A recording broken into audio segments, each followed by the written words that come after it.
Lights, camera, action!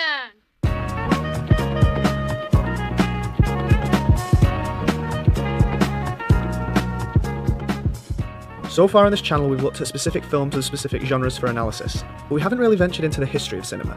So what better place to start than arguably the most important few years in film culture? If you haven't guessed what I'm talking about the era of the French New Wave. Now odds are, if you study movies or have a keen interest in the medium, then you more than likely have at least heard of this term before, but may not actually know what's so influential about it. I'd encourage everyone by the end of this video to look further into the history of the New Wave, and definitely watch the films associated with it. If you're involved in any of the arts, it's a pretty inspiring story. It shows that you don't need to work at the bottom for years to get to where you want to be. But for those that don't know, and for the sake of brevity, here's the story of the French New Wave's genesis in a nutshell. It's Paris in the late 50s, and four French film enthusiasts write and discuss about cinema as they don't have the money to make their own films. Jean-Luc Godard, Francois Truffaut, Claude Chabrol and Jacques Rivette become known as the Young Turks. They talk about how movies feel stale due to a lack of innovation in the industry. For that reason, they decide to create films in their own new and original format. And by doing so, they change the face of cinema. A large aspect of the New Wave, which also goes by the name La Nouvelle Vague, was to create a personal kind of cinema, one in which the film professed the director's life experiences and philosophies. The clip you're about to see is from Jean-Luc Godard's short film The Small Soldier. La photographie, c'est la vérité.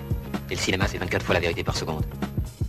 This quote is the essence of the philosophy behind the Young Turks' process when making movies. Their whole purpose was to capture French life during the 50s and 60s, and they felt that the best way to present that to the world was through cinema. Que le cinéma était très bien, simplement que ça manquait de sincérité et qu'il fallait faire la même chose en mieux. However, they couldn't use the already established film techniques of their predecessors because that wasn't reflective of their life. It resembled an era of movies that they thought were outdated. In order to create a true representation of their lives, their films needed to differentiate themselves from their older counterparts, so they ventured into developing a new style of filmmaking. The result was, whatever films had been doing up to that point to tell their stories, they needed to create an alternative. But this wasn't just a case of being different for the sake of it, but to develop original techniques that could substitute the already existing methods. They wanted to show that things could be done differently, and do that by slapping the face of conventional cinema. Au cinéma, c'est comme ça et pas autrement. The French New Wave didn't destroy the pre-established rules films had used for years, they simply added to them, and you can see that the medium is a better place for it. So let's see why we should be so thankful for this group of French bohemians. What they brought to editing was a breaking of the rules. Whatever books that said this is how it had to be done, they burned them. The first thing you're likely to notice about a French New Wave film is its editing.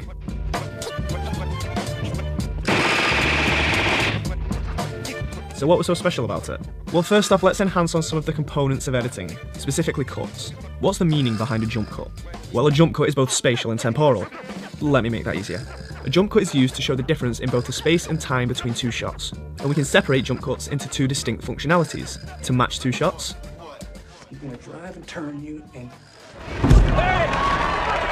or to mismatch two shots.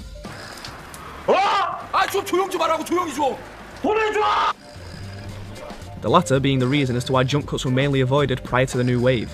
Editing's purpose back then was to maintain continuity in scenes and keep things flowing at a very specific pace.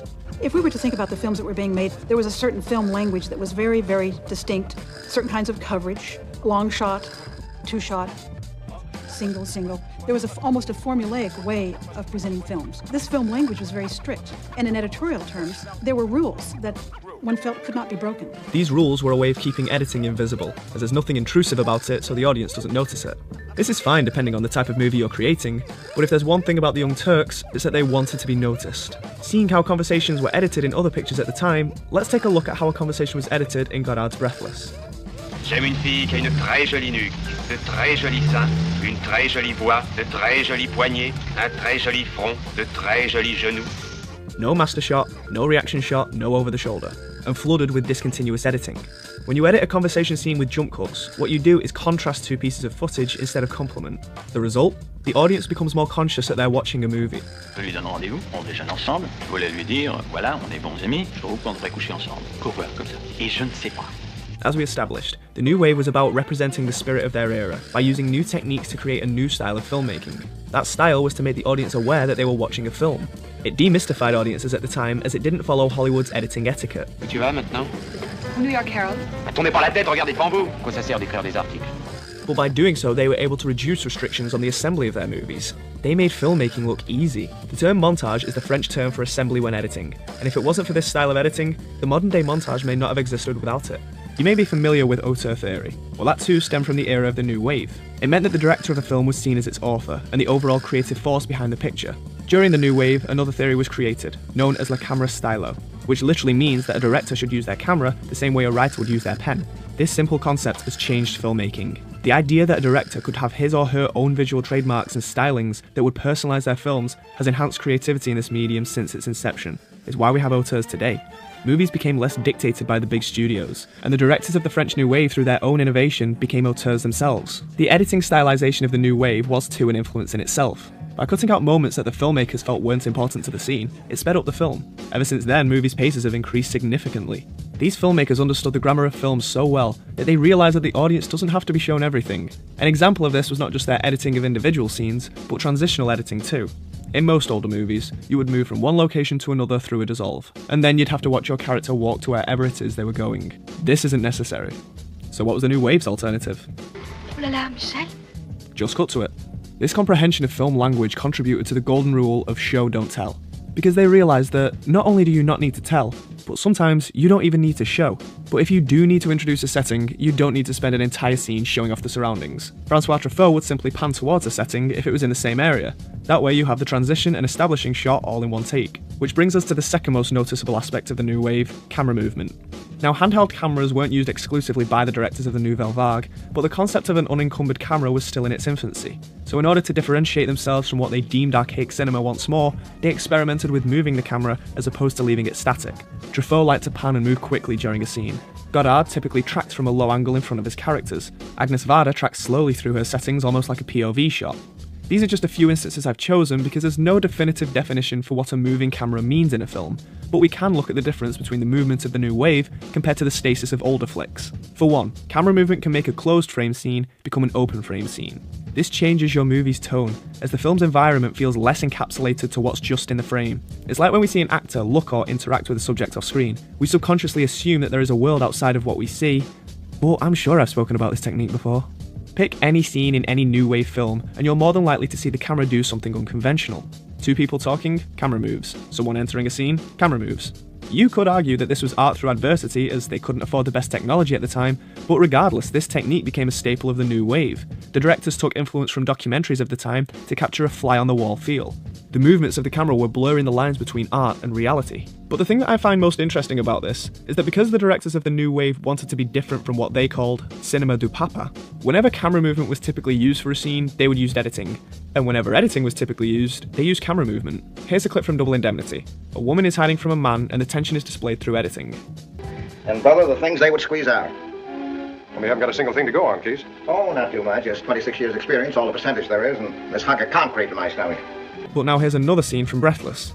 A woman is hiding from a man, but this time the tension is displayed through the movement of the camera.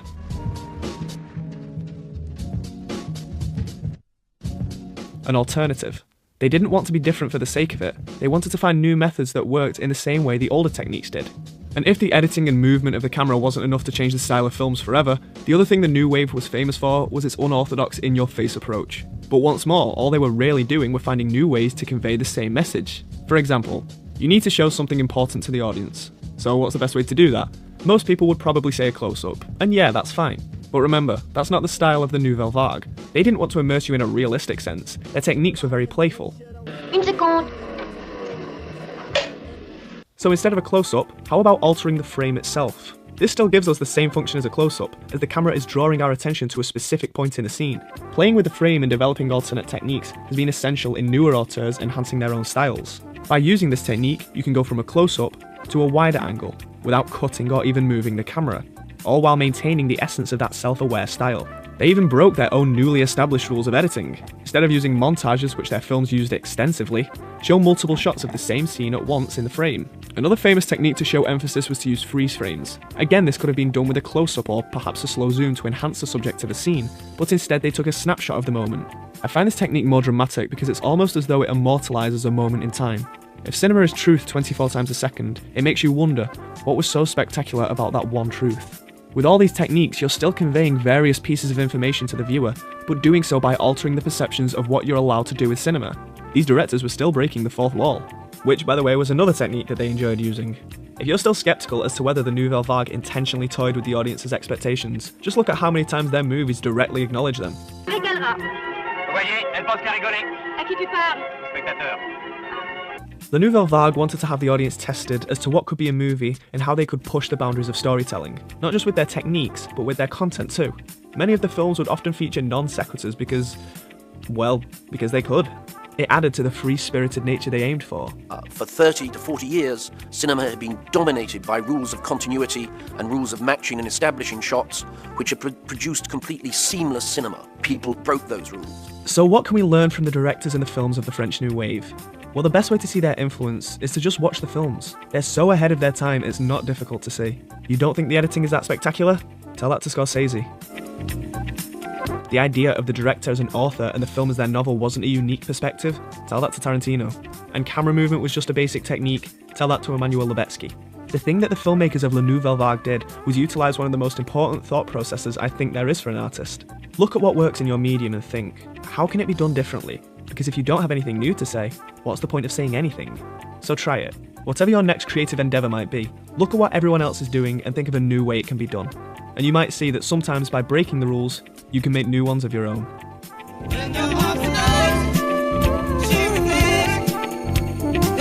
La photographie, c'est la vérité. Et le cinéma, c'est 24 fois la vérité par seconde. Hello there, Joe, what do you know? I'm ready to go. Hang up the chapeau so we don't ruin it, doing it. The lights are low, no, no, no. I'm ready to go. Keep me